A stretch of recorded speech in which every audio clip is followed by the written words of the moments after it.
Good morning, wooden boat enthusiasts. It's Robert Atfield reporting for Port Carling Boats. Here we are. It's April the 15th, the day before the big Antique and Classic Boat Society Spring Tour in Muskoka, and we're at the workshop home of Stan Hunter. Stan's an icon around Muskoka. He's been in the business for many years. He's a really fine restorer of antique and classic wooden boats. And so here's Stan to talk a little bit about his boat launch livery service. Well, thank you, Bob, and it's my pleasure to have you here this morning. We're a little early in the season. As you can see, these boats are still up for the winter, but imminently, that's any day now, they start getting launched, and then they go into the varnish room, and we paint the bottoms and clean them up for what I think is a unique service in our corner of the lake, and that's the rental of these launches by the day or the week.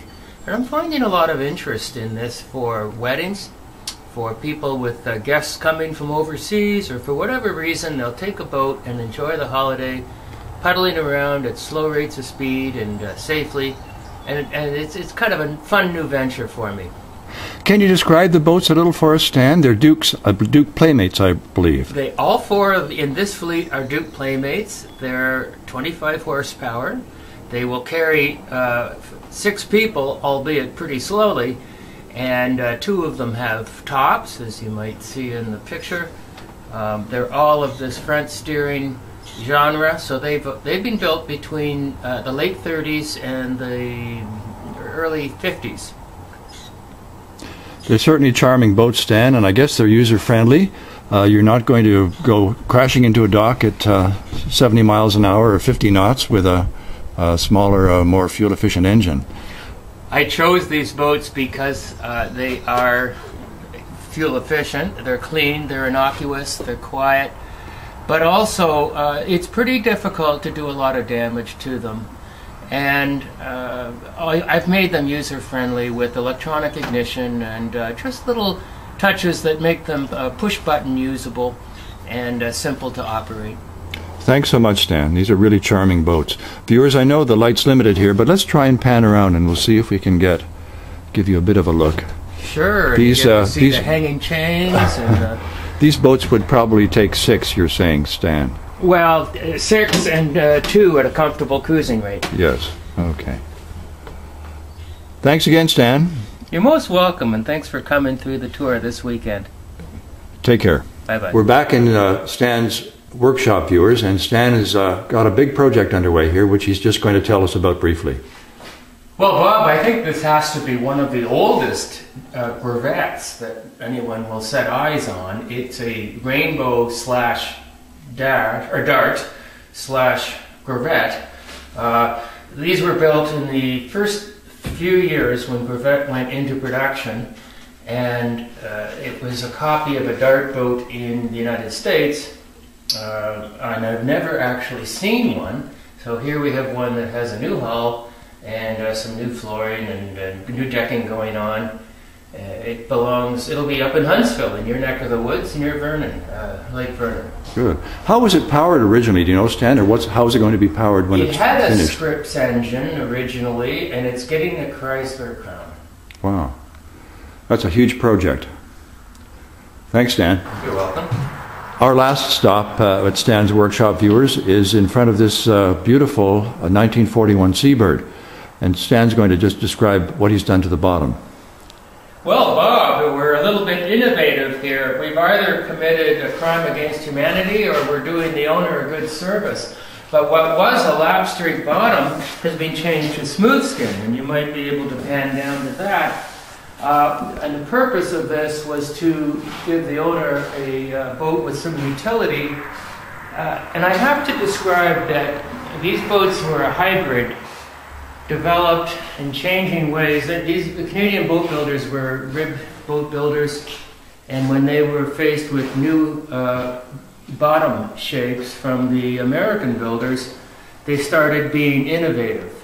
And these boats worked well enough, except that it was not framed heavily enough for the lap streak hull. And when faced with replacing it, we thought we'd give it a batten seam bottom. Interesting. Well, I'm sure it'll work fine. It certainly looks like a beautiful job, and it looks very sturdy and stable. Thanks, Dan.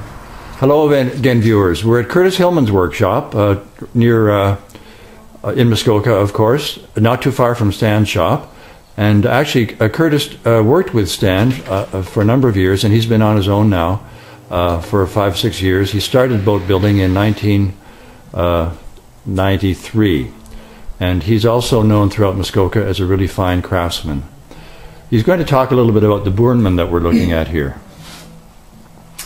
This is a 1919 Bornemann. It is 29 feet long. This winter it's had a complete bottom, new bottom. Everything from below waterline is all brand new.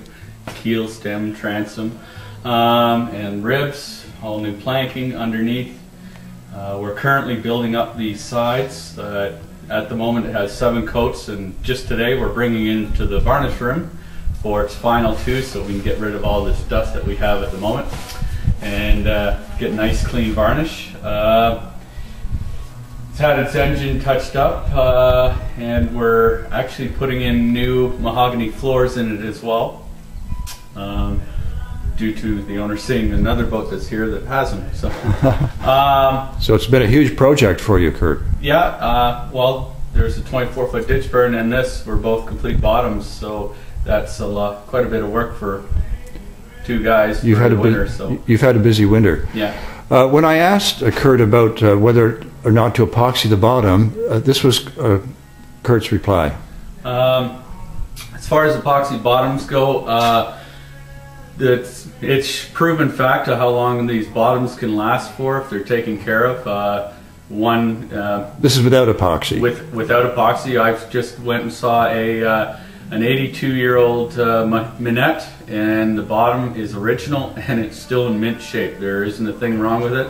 The owner, every year he gets in and cleans the bilge out, and he always, when it's every couple of years, he puts a new thinner coat just to seal it inside, and it just stands the test of time.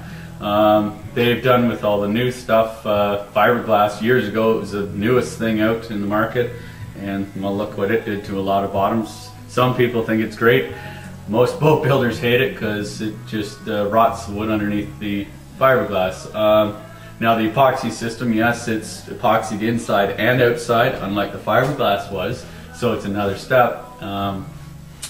Me, I just do it the traditional way they did it 80, 90 years ago, and still to this day use most of the same components other than stainless steel screws compared to the brass ones or steel ones they had back then.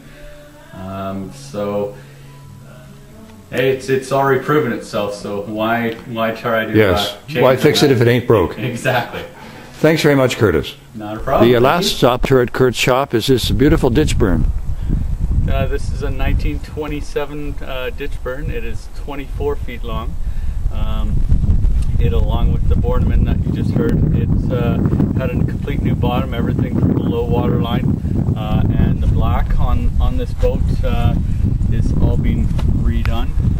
The standard cedar that's on there, it's not mahogany sides, that's why it is painted. That's the war era, and everything forced them to do that. It was cheaper and more inexpensive at the time. She's basically ready to go. Looks beautiful, Kurt. This is a real classic, and a very rare boat too, I presume. I know there weren't that many ditch burns made. Well, we're just in the midst of getting her cleaned up for the spring tour because winter's dust has settled on it. But how is she powered? I couldn't even tell you. Presumably not an 8-cylinder Mercruiser. I stay right away from the motors generally. Thanks very much. Thanks very much, Curtis. You've done a beautiful job on this boat. It's just magnificent. We'll just zoom in for a quick close-up. This is a really iconic vessel. Over and out.